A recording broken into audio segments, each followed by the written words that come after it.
नमस्कार प्यारे विद्यार्थियों, आज हम इस वीडियो में बात करेंगे कक्षा 8 की हिंदी की कार्यपुस्तिका के कार्यपत्रक 11 से 15 तक का हल देखेंगे। सबसे पहले बात करते हैं कार्यपत्रक 11। कार्यपत्रक 11 के अंदर पहला प्रश्न है, दिए गए वाक्यांश के लिए एक शब्द चुनकर लिखिए। माह में एक बार होने वाला मासिक कहलाता है। क्या कहलाता है? मासिक कहलाता है। इसी प्रकार लोहे का सामान बनाने वाला लूहार कहलाता है। रक्षा करने वाला रक्षक कहलाता है। इसी प्रकार अगला है, नाव चलाने वाला नाविक कहलाता है। नाव चलाने वाला नाविक कहलाता है। अगला दूसरा प्रश्न है, दिए गए वाक्यांश के लिए एक शब्द लिखिए। इन वाक्यांश का एक शब्द लिखना है। साल का अंतिम महीना दिसंबर होता है। चिकित्सक जिसका उपचार करता है रोगी होता है। जिससे हम लिखते हैं लेखनी कहलाता है। जो हमें समय बताती है वो घड़ी होती है। उसी प्रकार अगला प्रश्न है कि दिए गए शब्दों के भिन्न अर्थ वाले शब्दों पर गोला लगाइए। यानी ये जो शब्द दिए गए हैं इनमें से जो अलग है, जैसे दुश्मन, शत्रु, बैरी, ये तीनों एक समान है, अलग है दोस्त। उसी प्रकार भोर, उषा और सवेरा एक ही है, शाम अलग है। बारिश, बादल, वर्षा, बरसात में बादल अलग है। नभ, आसमान और गगन ये तीनों पर्यायवाची, सागर अलग है। कन्या, पुत्री, कन्या ये एक समान है और महिला अलग है। तो जो असमान है उस पर गोला लगाना। अगला है कार्यपत्रक 12। कार्यपत्रक 12 में एक गद्यांश दिया गया है और उनमें से प्रश्न पूछा गया है। पहला प्रश्न है कि उपर्युक्त गद्यांश का उचित शीर्षक लिखिए। उत्तर है जैसलमेर की ऐतिहासिक हवेलियाँ। उचित शीर्षक होगा जैसलमेर की ऐतिहासिक हवेलियाँ। दूसरा है, गद्यांश में कौन से शहर की यात्रा का वर्णन है? तो जैसलमेर की यात्रा का वर्णन किया गया है।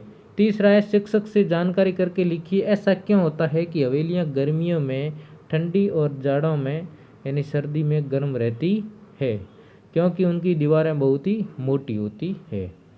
अगला है, गाइड का कार्य होता है पढ़ाना, मार्गदर्शन करना या हवेली बनाना?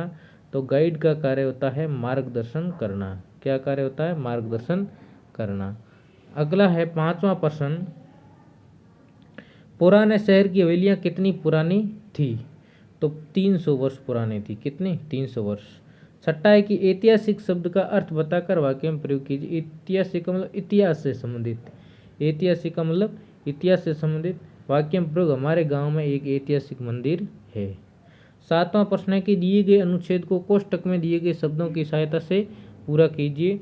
तो एक दिन, गोरियां, सीधी, घर के अंदर घुस गई, रोशनदान, और उसके बाद में मजे, गाना, एक, पेड़ और घोंसला। इस प्रकार से आप देखकर इन रिक्त स्थान की पूर्ति कर सकते हैं। अगला है कार्यपत्रक 13। कार्यपत्रक 13 का पहला प्रश्न है कि दिए गए शब्दों के उचित विलोम शब्द पर गोला लगाइए। ये जो शब्द दिए गए हैं इनके विलोम शब्द पर गोला लगाना है। मित्र का विलोम शब्द होता है शत्रु। चुस्त का विलोम शब्द होता है सुस्त। जड़ का होता है चेतन। कठोर का होता है मुलायम और उजाला का होता है अंधेरा। इसी प्रकार से दूसरा प्रश्न है, नीचे दिए गए शब्दों के विलोम शब्द ढूंढकर लिखिए। नीचे कुछ शब्द दिए गए उनके विलोम शब्द लिखने हैं।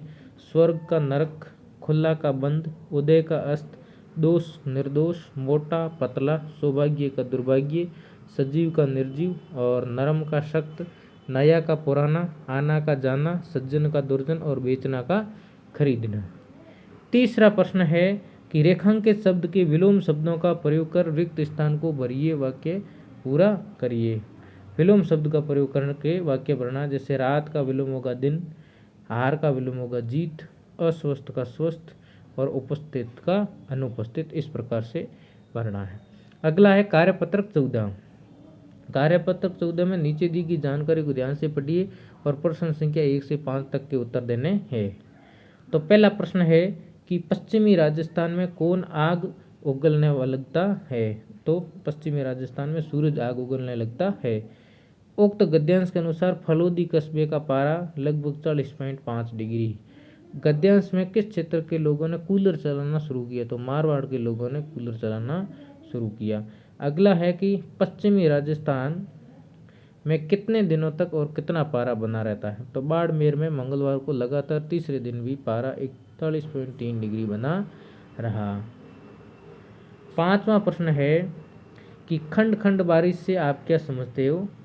खंड खंड बारिश वह बारिश होती है जो कि रुक रुक कर होती है या अलग अलग सीमित क्षेत्रों में होती है, उसको कहते हैं खंड खंड बारिश।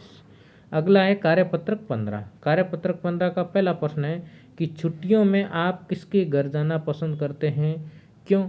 अपने मन की बात लिखिए। तो आपको स्वयं को मन की बात लिखना है कि छुट्टियों में मैं अपने नाना के घर जाना पसंद करता हूँ।